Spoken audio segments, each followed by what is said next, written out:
para may Salamat panggastos na ka. ako nga. Mahirap ako. Ayun guys, binalikan natin si Nanay Siding. Nais ko na. Ay, nais niya na yung bahay. Ayan. Bebenta pa rin po kayo na hanggang ngayon. Ban. Oo. Ito sana yung ibebenta ni Nanay. Kunin nyo. Ayan. Kunin nyo no, kung gusto nyo ko na. Huwag yung babayaran. Ba't ibibigay nyo na po, Nay?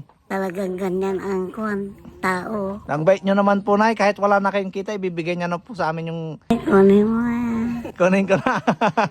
Ito po, may bigay kami kaunting pagkain. May mga kape po dyan, biscuits, Marami. tapos po, mga tinapay, mga ganyan. Ayan. Salamat Ako po, you're welcome po, Ako. Nay. Ito yung bahay ni Nanay guys. Ayan, ayan si Nanay. Tapos yung binigay nating pagkain. Babalikan natin siya pag iaabot na natin yung mga binigay nyong tulong sa kanya. Bakit po, Nay?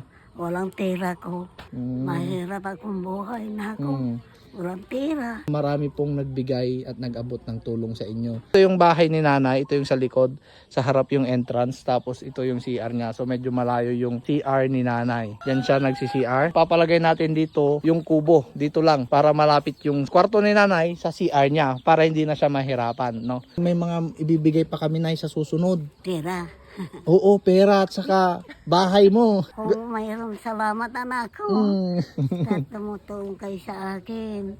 Mm. Tad namatay ng kapatid ko na 4, ako na lang mabuhay.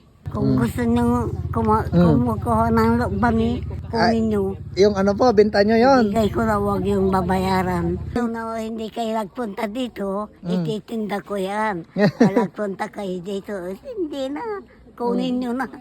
Grabe naman, ang bait naman ni Nanay. Wala kong tira. Hanggang ngayon, walang tira. Tira ng tiso, wala.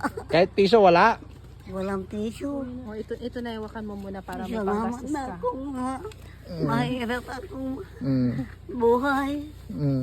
Di kunin nyo ng mukban. Sige po. Tanang hindi ko titinda.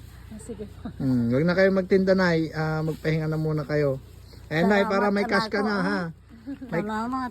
And binigay niya sa amin. Salamat po, Nay, sa bigay mo, ha? Salamat mo na interview. Mm. Masakit ang katawan ko kung nagdigyan kayo ng Binigyan namin cash sa'yo. Anong gagawin mo dyan? Hindi na ako ng bigas. Hindi ako kumakain kanina. Wala kang bigas. Walang ulam, walang bigas. Sabi ko yung anak ko, pareho kami iiyak doon. Salamat anak ko Welcome po, Nay. Wala akong pagkain. Bibili na ako. Marami pa kami ibibigay sa susunod, Nay. Maganda ang ugali nyo. Dahil mabait po ang Diyos, Nay. Salamat sa Diyos sa katawan.